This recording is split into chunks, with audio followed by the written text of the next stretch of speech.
Olá a todas e a todos, seja bem-vinda, seja bem-vindo a mais uma edição do GNC, Gestão, Negócios e Conjuntura, um programa da Escola de Negócios em parceria com a Escola da Indústria Criativa da USCS, trazendo temas do nosso dia a dia para nos ajudar a entender os principais assuntos relacionados à gestão, ao mundo dos negócios e às questões econômicas da atualidade.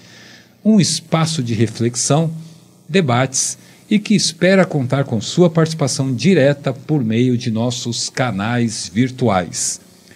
O programa ocorre toda semana aqui na nossa Rádio USCS, contando com a presença de especialistas convidados para falar dos mais variados temas do mundo dos negócios.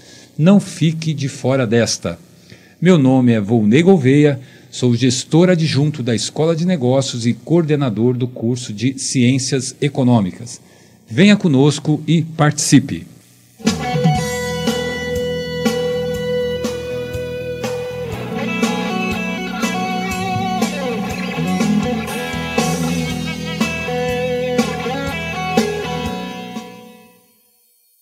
E no programa de hoje falaremos sobre governança corporativa, uma expressão e uma prática muito utilizada pelas organizações privadas e públicas.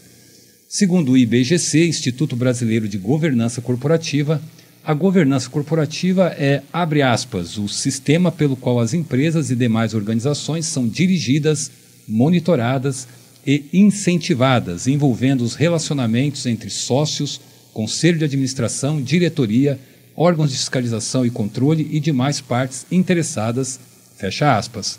Em outros termos, a governança corporativa visa viabilizar e garantir um conjunto de regras que garanta a transparência na prática de gestão. Garantir que as informações gerenciais produzidas sejam consistentes e que representem realmente a solidez financeira e organizacional da empresa. Para falar sobre este assunto, temos aqui a presença dos professores Dr. José Turíbio de Oliveira e o professor Dr. Eduardo de Camargo Oliva. Professores, boa noite, sejam muito bem-vindos, prazer tê-los aqui. Boa noite a todos e a todas, boa noite ao professor Volney, obrigado pelo convite, por estarmos todos juntos aqui, o professor Oliva também. Eu também digo o mesmo, obrigado pelo convite, boa noite a todos e a todas. Bom, e temos aqui dois pesos pesados, conhecedores profundos desse tema governança corporativa. E aí, professor, eu lanço aqui a primeira pergunta, e aí vocês podem combinar aí a resposta. Qual foi o contexto histórico aí para a criação da governança corporativa? Tema que entrou aí definitivamente na moda. Olhe, professor Oliva, por favor. Não, na verdade, a gente tem que se remeter ao mundo anglo-saxão, né? Porque, contemporaneamente, se nós retroagirmos aí umas 3 décadas, nós tivemos aí, tanto na Inglaterra quanto nos Estados Unidos, de certa forma, o primeiro estopim para que esse tema aflorasse, né? Na Inglaterra foi muito mais uma ideia de divisão de responsabilidades, porque eles tinham necessidade de monitorar os investimentos, né, ou os financiamentos das empresas. Então eles queriam separar a responsabilidade do conselho de administração, a responsabilidade da diretoria e assim sucessivamente. Então eles criaram lá uma comissão com o pessoal do órgão de contabilidade da Inglaterra, mais o Banco da Inglaterra, mais a Bolsa de Valores, e criaram o relatório Cadbury, né? O Sir Adrian Cadbury, que foi o precursor do código, né, do primeiro código, um dos primeiros códigos de governança.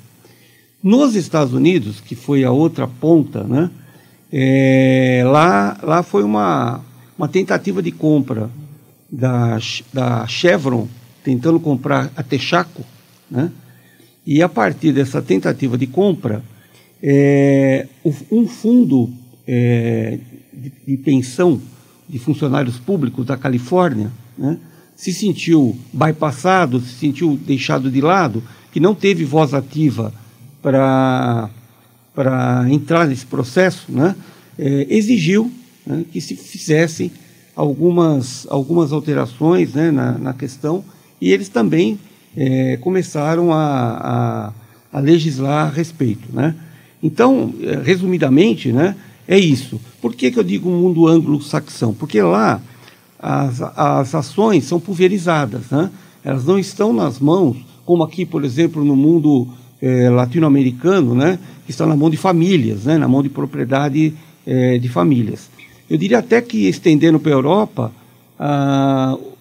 podemos dizer que existe um mundo também lá fora latino-europeu, né, com Espanha, Portugal, Itália, França, né, que se assemelha muito ao modelo também aqui brasileiro.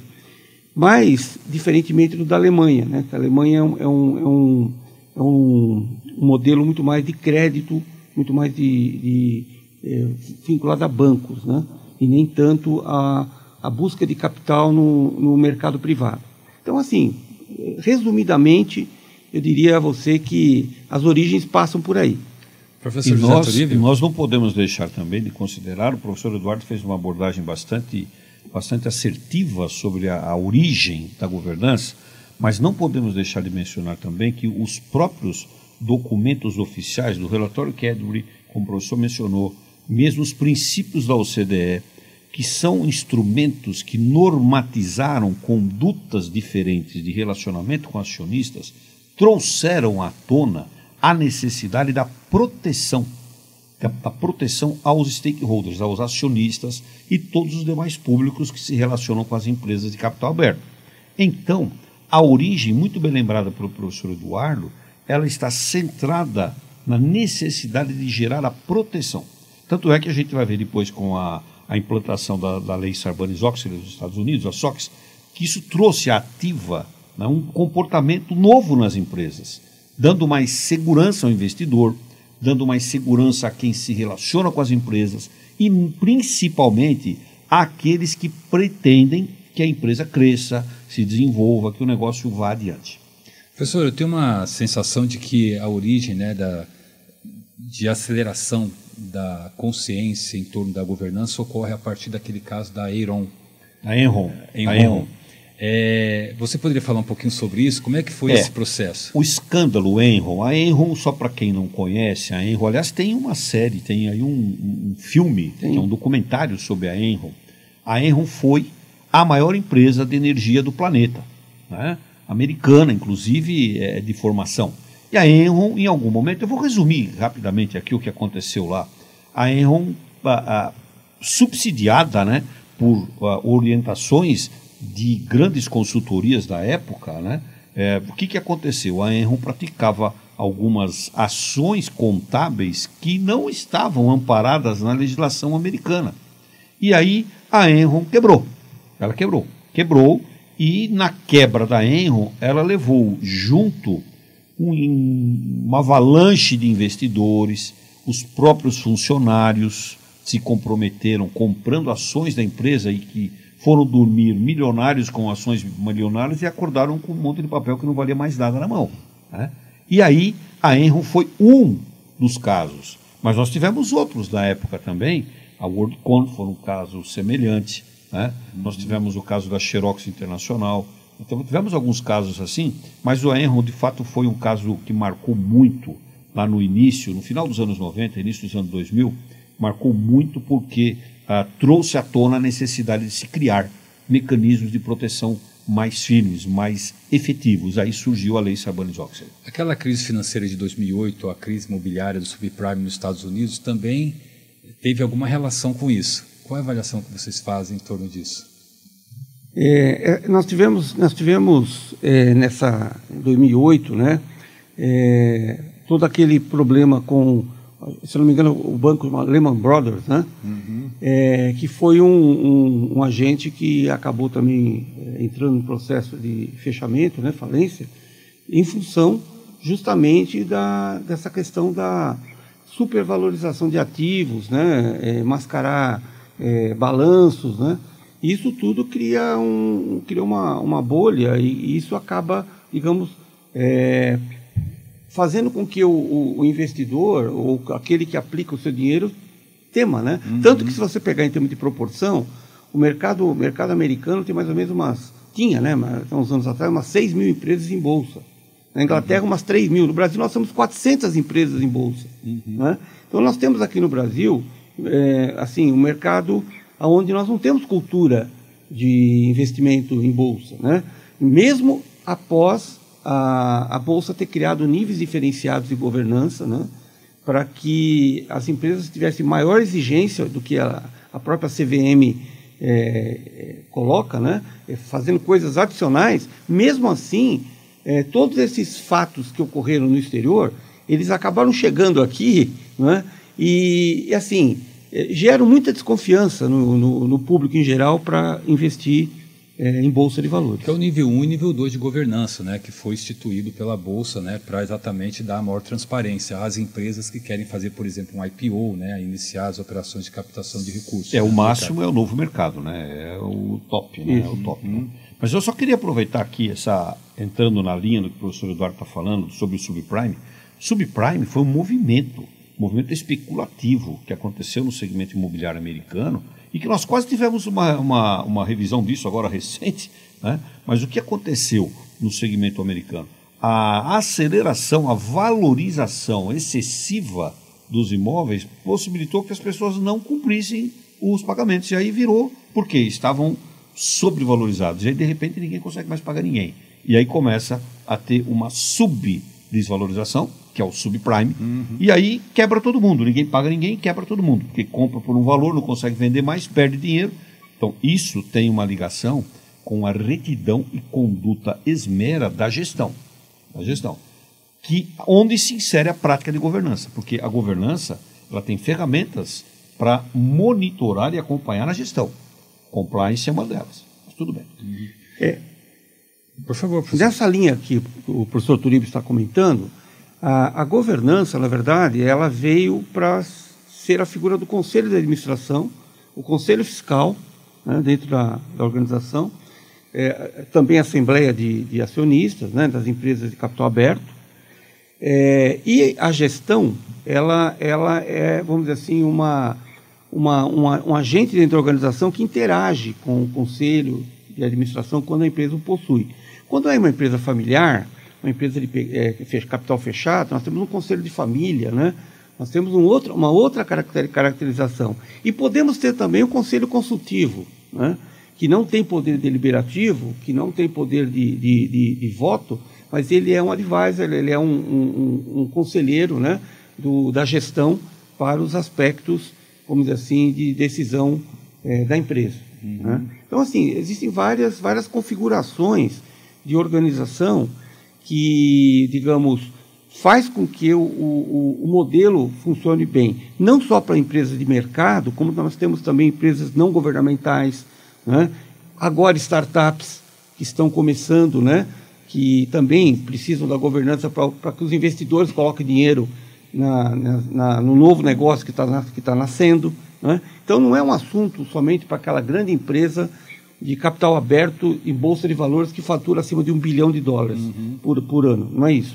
Nós temos hoje governança como sendo algo pulverizado em vários ramos, em vários portes de empresa, né? Seja ela de capital fechado, capital aberto, enfim, a gente fala mais de capital aberto, que é justamente o foco, né? Mas ela também se aplica a outros segmentos. Me permita só esclarecer uma coisa aqui, o professor Eduardo colocou muito bem aí. Nós temos 3 grandes entidades dentro dos mecanismos de governança. Os acionistas, ou do proprietários, os donos, que são os grandes, a Assembleia Geral, como o professor falou, a Assembleia Geral, os órgãos de governança, aí entra o Conselho de Administração e os órgãos de execução, quem toca o dia a dia da empresa, presidente, diretoria executiva, etc. Então, esses 3 órgãos, eles têm que se pautar em condutas, né, por princípios de governança. Por isso que surgem aí os conselhos, como o professor acabou de citar. Por isso que surgem aí a auditoria. Isso é importante para manter esses 3 órgãos alinhados. Então, professor, resumindo, aí a gente pode colocar que os princípios que regem, né, a governança corporativa são transparência, equidade, prestação de contas e responsabilidade corporativa. Como você, professor Turíbio, avalia a adesão das empresas brasileiras a esses princípios? Bom, vamos dividir em 2 grupos. Empresas que precisam fazer isso por uma necessidade de cumprimento das normas da CVM, porque elas estão listadas em bolsa, elas estão dentro da listagem, então elas precisam cumprir necessariamente, e aí cumpre, não tem outra alternativa, tem que cumprir. Porque as empresas que estão listadas, elas precisam necessariamente mostrar princípios de governança, princípios de transparência, os princípios da contability, os princípios que estão lá de compliance, elas precisam mostrar. E tem as outras empresas que não são obrigadas a ter isso, mas que também fazem isso. Então, na verdade, os stakeholders, quem se relaciona com as empresas, à medida em que veem que as empresas estão praticando de fato esses princípios, geram maior credibilidade nos negócios, geram maior credibilidade nas empresas em si. Isso é muito saudável. Então as empresas brasileiras estão sensíveis a isso. Mas nós não podemos esquecer que do nosso parque empresarial, praticamente somente 10% são empresas de grande porte, de médio porte. O restante são pequenas, pequenas e médias empresas. E elas normalmente não são obrigadas a estar praticando governança. Só para os nossos ouvintes terem ideia, nós temos hoje no Brasil 18 milhões de CNPJs aproximadamente e quase 400 empresas, um pouquinho mais listadas mas em a gente bolsa. não pode esquecer, né, professor Rony, que desses 18 milhões de CNPJ, nós temos aí praticamente 8 ou 9 milhões que são MEIs. São MEIs, são empresas que foram abertas nos últimos anos para poder atender uma necessidade profissional. Mas essas empresas, obviamente, esses CNPJs não praticaram a governança, não tem necessidade disso. Professor Oliva, nessa linha, quais as vantagens e desvantagens, se é que há desvantagem, das empresas se adequarem a essas boas práticas? Eu pergunto porque eu imagino que as empresas devam fazer algum tipo de investimento para se adequarem. Como é que funciona hoje esse modelo de governança? Quer dizer, a implantação desse modelo de governança e a incorrência desses custos de implementação compensam? Geram os benefícios mais que proporcionalmente? Isso é comprovado, né? Nós até, acho que foi em 2008, nós lançamos um livro sobre práticas de gestão e um dos capítulos trata do aspecto da governança. Então, quando você compara o índice da Bolsa de Valores, do valor das ações das empresas, aquelas que não estão nos níveis diferenciados, para aquelas que estão, a gente já percebe que o próprio valor da ação já é outro, né? Já é um valor superior para aquelas empresas que se dispuseram a entrar nos níveis diferenciados. A palavra hoje, que eu diria, acrescentando aqueles princípios que você mencionou, Volney, de transparência, equidade, responsabilidade corporativa, né? Eu acrescentaria a palavra integridade, né? Integridade até é um assunto, né, que veio à baila principalmente depois da Lava Jato, né, depois de todos aqueles problemas de mau uso, né, dos recursos da empresa, desviando com atalhos antiéticos, né? Isso tudo tem um preço alto a se pagar quando a empresa opta por um caminho como esse. Então a integridade é algo que também está associado com a governança, né? Então as empresas que querem se perpetuar no mercado, querem ser bem vistas, têm que investir. Mas não tenha dúvida que a governança ela tem muitos benefícios, né, para quem segue esse caminho. Existem mecanismos criados pela própria Bolsa de Valores para aferir essas diferenças entre empresas que possuem governança e empresas que não possuem governança. E o professor Eduardo lembrou bem, a Bolsa de Valores criou o IGC, o Índice de Governança Corporativa, que é um índice que mede a valorização das ações das empresas que possuem governança. E esse índice tem se mostrado, invariavelmente, sempre superior a um mercado normal. Então, as empresas que possuem governança, as empresas listadas em governança, são empresas que apresentam uma rentabilidade maior, apresentam uma procura maior dos seus papéis, porque é uma segurança para o investidor. Até porque, no contexto contemporâneo, empresas que se preocupam com isso praticam o ESG. O ESG dá uma dimensão, junto com governança, de empresas íntegras, como o professor está colocando, empresas socialmente responsáveis, que é o que a comunidade quer, né? Eu vou dar um exemplo em cima do que o professor Tuípo está falando. Eu faço parte de uma comissão no IBGC, Comissão de Ética em Governança. E eu recebi, por acaso hoje, uma divulgação de uma matéria sobre investimento das empresas em prevenção do efeito estufa, né, do clima. Né? Então, assim, As empresas que trabalham na questão do carbono, né, de todo aquele material que partículas do ambiente, nós temos hoje, os Estados Unidos, por exemplo, com 16 toneladas de material no ambiente por pessoa, quando a meta é 2 toneladas até 2050 para chegar. Então, as empresas que têm mais investido nisso são as empresas que têm faturamento acima de $1 bilhão, né? Empresas de grande porte, né? Empresas bem grandes, né?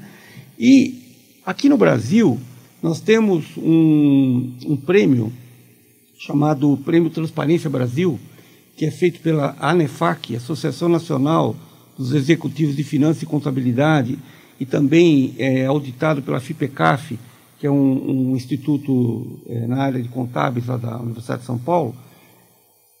As maiores empresas, aquelas que se saem melhor em governança, são aquelas que têm transparência em balanços, né, que divulgam seus balanços de maneira transparente. Então, nós temos diversos benefícios, diversas vantagens quando a empresa está preocupada com essa pegada de carbono, ela está preocupada com essa questão portanto, do clima, ela está preocupada com aquele que faz parte daquela sigla, né? ESG, né? Da parte do Environment, Social e Governance. Isso.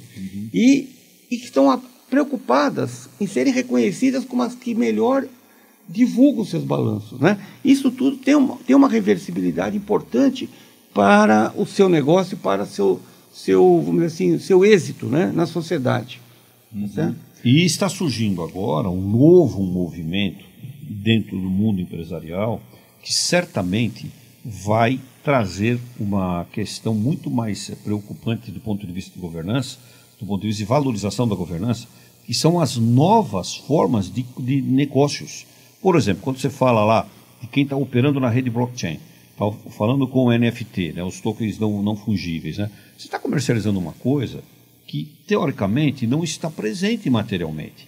E aquilo tem valor. Qual é o grau de transparência que a empresa está tendo com o seu público em função de ela ter produtos diferentes que estão atendendo necessidades de uma sociedade que está se formando ainda? Isso mostra a importância da governança nesse aspecto de futuro, né? Muito bem, presença aqui dos professores José Turibe e professor Eduardo Oliva nos falando aqui sobre a governança corporativa. Vamos para um intervalinho por 1 minuto e voltamos rapidinho. Até mais.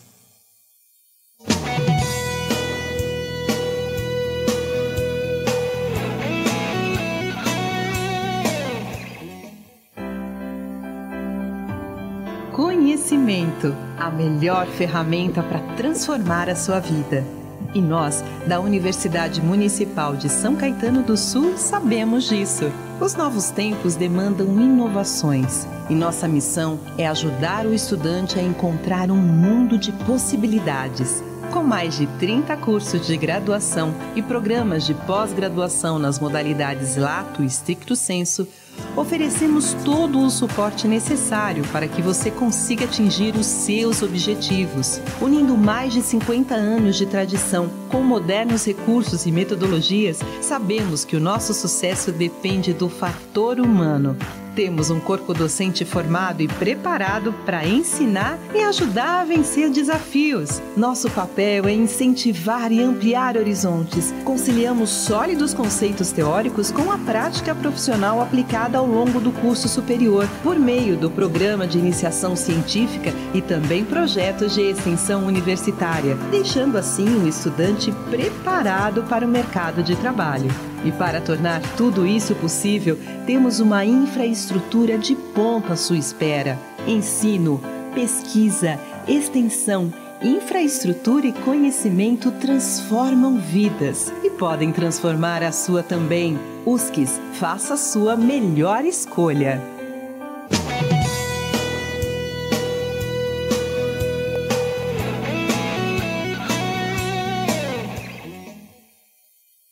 E dando continuidade ao nosso programa de hoje, seguimos falando do tema governança corporativa e como ela impacta a vida das organizações, hoje com a presença dos professores Dr. José Turibe e professor Dr. Eduardo Oliva.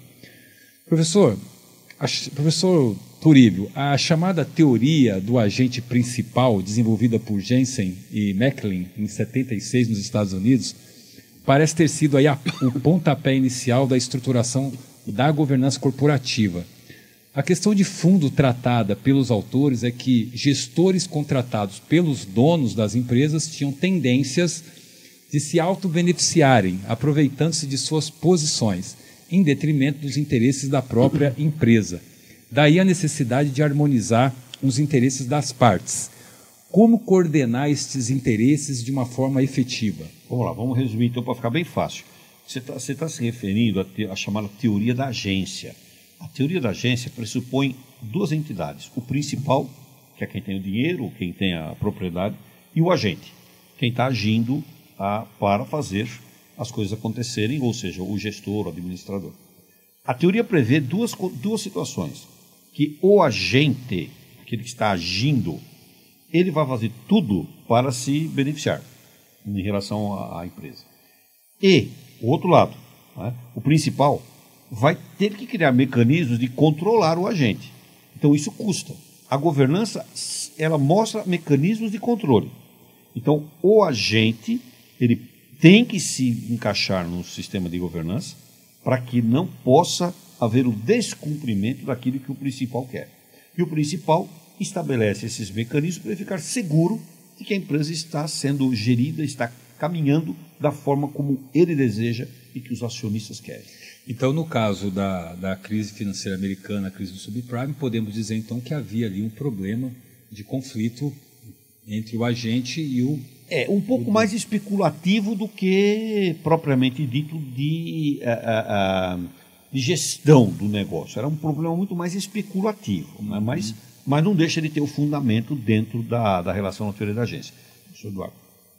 Há uma maneira de você, digamos, fazer o casamento desses interesses, né?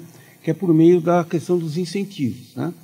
Esse foi um tema que eu pesquisei bastante, a questão dos incentivos, né?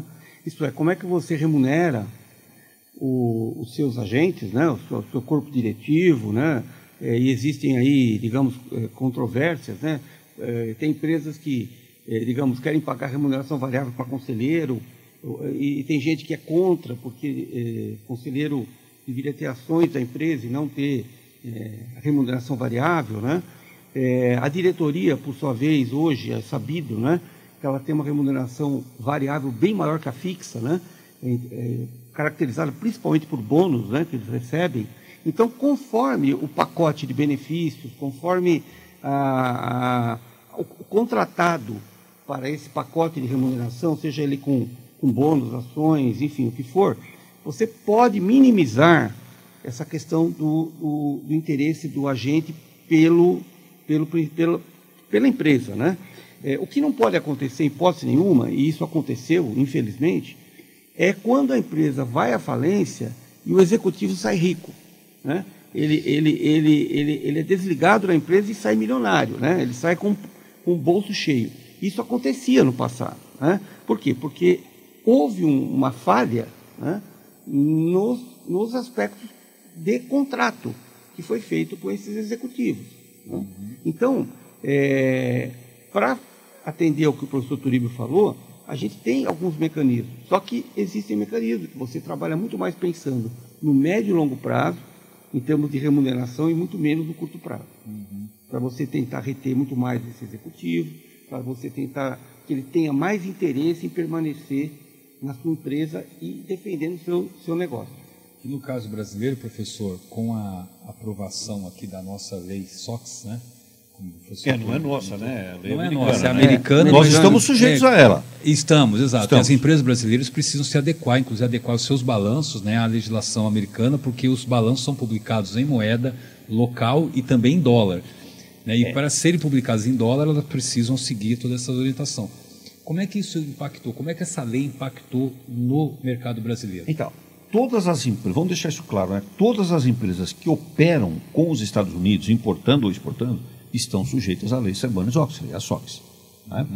Quando você fala nos princípios internacionais de contabilidade, você precisa estar adequado à SOX. Então, uma empresa que quer ou precisa estar adequada aos negócios internacionais, necessariamente ela tem que ter uma ligação com a SOX, ela tem que observar a SOX. Como é que isso impactou? Impactou que as empresas precisaram ter, dentro dos seus mecanismos contábeis, auditorias, acompanhamentos, regras de conduta, então, sistemas de compliance efetivos, ou seja, não é mais só uma pessoa que assina o cheque, agora tem que ser duas. É um exemplo bem típico. Okay. Né? Eu não tenho mais uma senha só, não é mais só uma pessoa que tem a senha para fazer a aprovação de alguma coisa, você tem duas pessoas com senhas diferentes. Ou seja, as empresas criaram mecanismos para se adaptar à SOX. Por quê?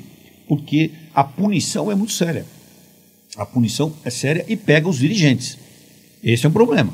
Pega os dirigentes. Por isso respondem os seus próprios bens. Que respondem solidariamente pelo que está acontecendo na empresa. Por isso que a SOX ela trouxe um novo perfil de condução. E, de repente, a governança fala assim, agora, a governança dá mecanismos de você dizer, agora nós temos que ter uma empresa clara, transparente, que cumpre as normas, que pratica a contabilidade, né, ou pratica as decisões responsáveis. Na verdade, estão mais sujeitas a Sarbanes-Oxley as empresas que vendem ADRs nos Estados Unidos, né? Que são as ações de balcão, que são os recibos de depósito bancário lá nos Estados Unidos. Então, essas empresas, obrigatoriamente, né, o diretor financeiro, o CEO da empresa, eles vão responder solidariamente perante a lei americana em relação a essas ações que estão sendo comercializadas no território americano, né? O que eu vejo, assim, que ainda nós não temos essa lei aqui estabelecida, no entanto, nós temos aqui, principalmente para uma diretoria estatutária aqui no Brasil, uma responsabilidade civil, inclusive com seus bens pessoais, né? Se acontecer um problema sério de gestão, um problema sério que venha causar o mal para quem investiu na empresa, né? E que a pessoa vai colocar seus bens pessoais, né, em jogo. É por isso que, antigamente, aliás, as pessoas para serem conselheiros de administração iam por valores irrisórios. Hoje, as pessoas não querem ser conselheiros de administração se não tiver um valor substancial e se não tiver um seguro, muitas vezes, que dê proteção à questão pessoal, porque ele vai colocar em risco o seu patrimônio, porque não é simplesmente chegar na empresa e tomar café e comer bolacha, como era antigamente nas reuniões de conselho. Ele vai ter que ir lá, tem que dedicar tempo, tem que conhecer a empresa, o negócio, né, para ele poder, quando tomar a decisão, fazer embasado. E não ser pautado pela diretoria, né, se você é um conselheiro, deixar o diretor ou o presidente da empresa pautar o conselho, né? Ele vai ter que ser muito mais ativo nesse papel. Professor, eu imagino que com todas essas transformações nos modelos de gestão, novas profissões devem ter surgido aí nesse processo. Quais as oportunidades profissionais que surgiram depois da eclosão dessas práticas de governança? Eu posso dizer uma para você, que é o executivo em relações com investidores. É uma figura, até recomendo para os jovens, viu? Queiram se dedicar a esse capítulo da governança, porque as empresas têm uma figura que conversa com o mercado de capitais, conversa com o investidor, né? Conversa com todos os que interagem com a empresa, né? Então, esse executivo, ele eu diria, tem múltiplas competências, né? E ele no mercado é muito bem visto e requisitado. E o mercado é carente de bons executivos de relações com investidores, que faz esse papel de intermediação. Eu tenho aí uma percepção em relação à atividade profissional.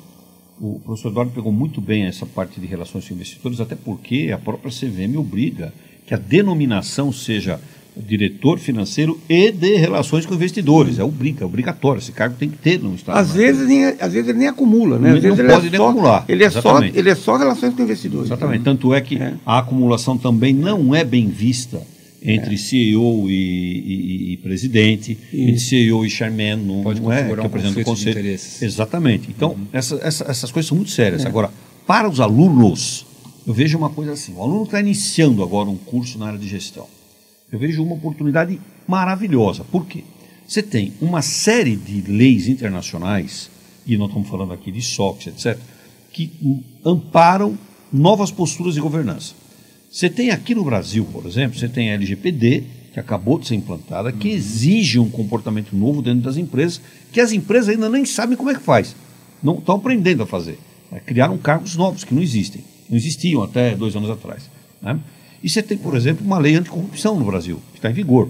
Então, isso cria, para alunos de gestão, de administração, os tecnológicos ligados a negócio, que devem se preocupar em agir desta maneira, mesmo que o seu cargo não seja de gestão. Por quê? Porque a ação dele, a atividade dele em pequenas tarefas, desde que referendadas por esses princípios de governança, serão muito bem vistas dentro da empresa. Muito bem vistas.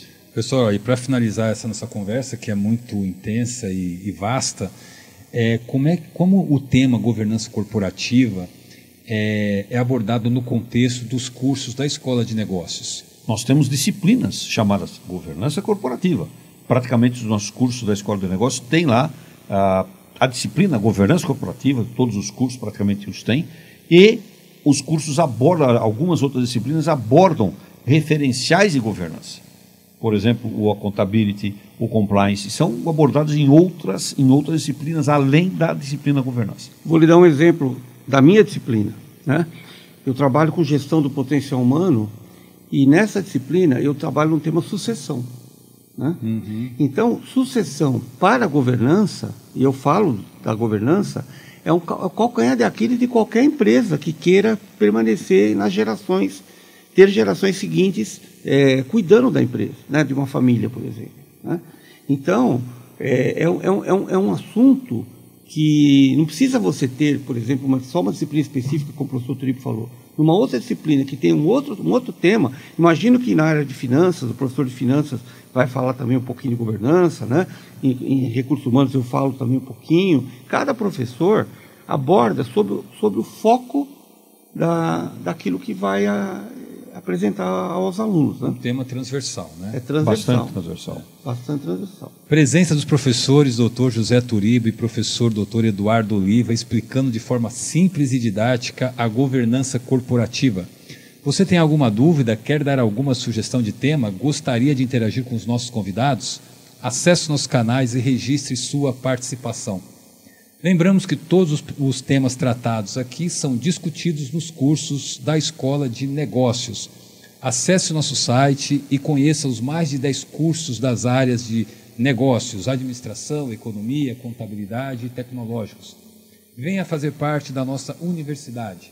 O programa GNC fica por aqui e já antecipamos o convite para o próximo programa. Venha conosco, esteja conosco. Tchau.